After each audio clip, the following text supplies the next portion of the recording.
pèlerins, en souvenir d'une charmante hospitalité. C'est un gros bourg assis sur les bords de la Loire, poudreux, morne, accoudé sur son coteau penchant. Il regarde à ses pieds le grand fleuve de Moire, rouler ses larges flots de l'aurore au couchant. On dirait ces vieillards, au seuil de leur chaumière, qui, dans la paix des jours trop longtemps attendus, semblent suivre des yeux, au loin, dans la lumière, on ne sait quel lambeau d'anciens rêves perdus.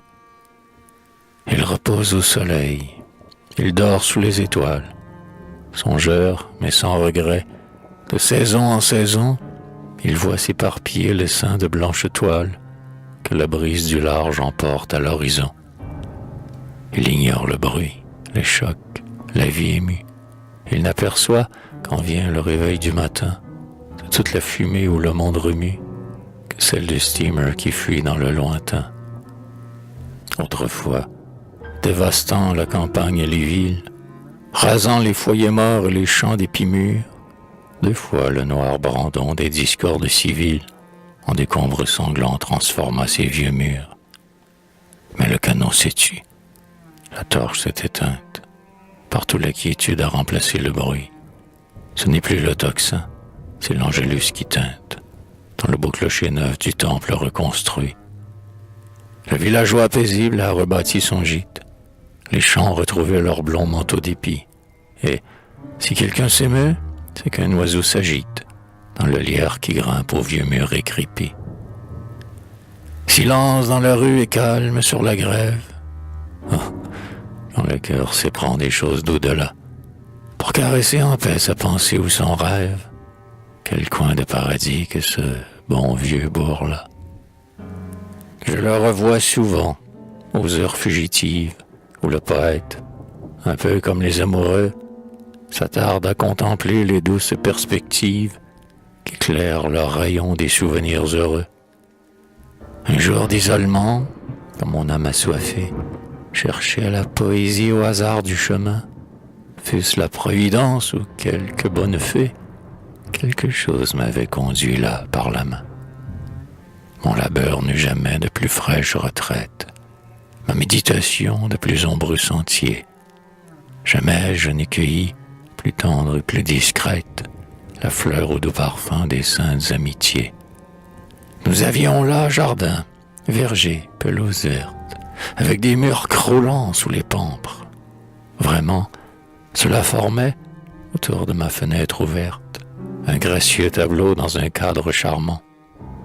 J'en raffolais, surtout quand l'aube, ouvrant son urne, semait de diamants l'or des chemins sableux, ou quand, le soir venu, montait l'astre nocturne, sous le dais estompé des grands firmaments bleus, à ces beaux horizons aux lignes reposées, où mon regard aimait à vous chercher souvent, dans l'ombre de la nuit, lumineuse croisée, les hauts moulins tournant leurs ailes dans le vent.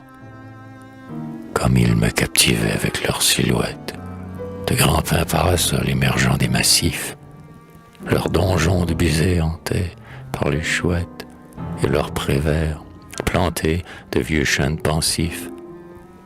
Mais, au flanc des coteaux, qu'est-ce donc qui rougeoie et jette ses reflets fauves aux alentours? Quels sont ces chants lointains et ces longs cris de joie qui mêlent leurs fanfares aux trompes des pastours? La brise, par moments, sur ces ondes fluides, nous apporte un bruit sourd et plein d'étrangeté. C'est l'âpre appel d'errant des antiques druides. Salut, belle Bretagne, à ta Saint-Jean d'été. Souvent je crois refaire, au fil des rêveries, mes courses, de ce trêve aux travaux épuisants. Le matin par la lande aux bruyères fleuries, le soir par les chemins bordés de verre luisant. L'autre fois, près du bord que la vague caresse, je reviens voir dormir la lune sur les eaux, sans songer si mes pas troublent dans leur paresse les douaniers ronflant sous leur toit de roseaux. Nous vivions là, pareils aux pinsons dans les branches, savourant le plaisir d'échanger sans rancœur, dans le laisser-aller des intimités franches, même l'humble sequin contre l'or pur du cœur. tous les soirs, je veux bien qu'on m'en ridiculise. Avant le couvre-feu, solitaire passant, nous poussions doucement la porte de l'église pour aller devant Dieu rêver aux chers absents. Je vois planer d'ici, sur notre front qui penche, l'ombre des hautes nefs au solennel décor, sereine émotion de l'âme qui s'épanche. Jamais je ne t'avais si bien comprise encore. Enfin, avec le jour qui tombe, arrivait l'heure des récits merveilleux aimés du paysan, et le conte naïf, la légende qui pleure, nous prêtaient au retour leur charme séduisant. Puis, au travail, ou bien causerie en famille, prolongée au milieu du silence des nuits, pendant qu'un rossignol perdu dans la charmille modulait sa chanson d'allégresse ou d'ennui.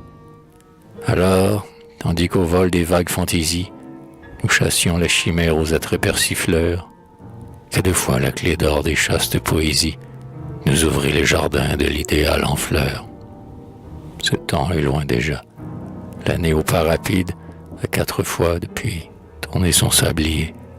Mais ces longs jours sereins et ces beaux soirs limpides, mon cœur, tout vieux qu'il est, ne peut les oublier. Leur fantôme me suit comme une ombre fidèle, et mon rêve là-bas retourne à chaque instant, comme l'oiseau qu'avril ramène à tire-d'aile vers l'ancien nid témoin des doux amours d'antan. Merci, cher bon vieux bourg, pour ces beaux reflets roses dont se part mon ciel trop souvent obscurci. Hélas, qui ne gémit sous l'ongle des névroses. Pour ces souvenirs-là, cher bon vieux bourg, merci. Et toi, noble Bretagne, aïeul au cœur de chêne, toi qui n'as qu'un drapeau, qu'une âme et qu'un autel, toi dont l'antique histoire est une longue chaîne, où chaque chaîne emporte un cachet immortel. Mère, tu sais combien j'aime tes vastes landes, tes bois, tes monuments, tes forêts de menhirs, le sein mystérieux de tes vieilles légendes.